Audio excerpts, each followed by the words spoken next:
Bonjour chers amis internautes, voici vos flashs d'informations sur Horizon 24. Bilan sanitaire du jour, ce mercredi 20 janvier 2021, 250 nouvelles contaminations au Covid-19 et 10 décès ont été enregistrés au cours des dernières 24 heures. 199 patients ont été déclarés guéris. L'affaire des 94 milliards revient.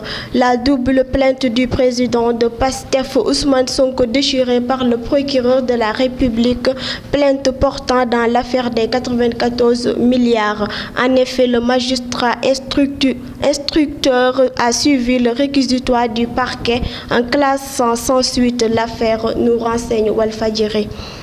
Après l'Américain, un gendarme perd la vie à Gadiaga.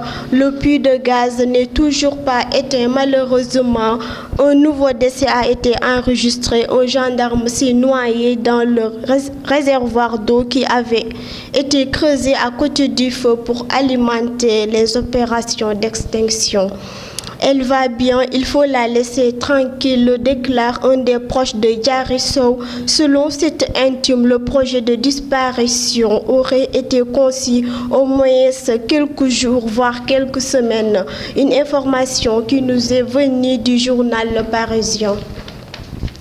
Actualité internationale, la cérémonie d'investiture du 46e président américain, le démocrate Joe Biden, va se dérouler ce mercredi 20 janvier à Washington.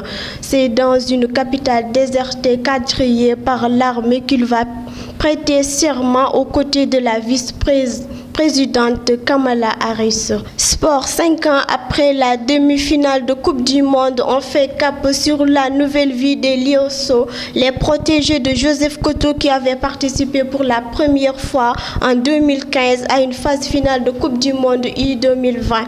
Suite à une brillante parcours de leur sélectionneur, les Lionceaux avaient atteint le stade des demi-finales avant de tomber face au Brésil et terminent 4e du tournoi. Les anciens de Kotoboy ont connu les fortunes diverses au fil des années. C'est cette page sport qui met fin à votre flash d'information.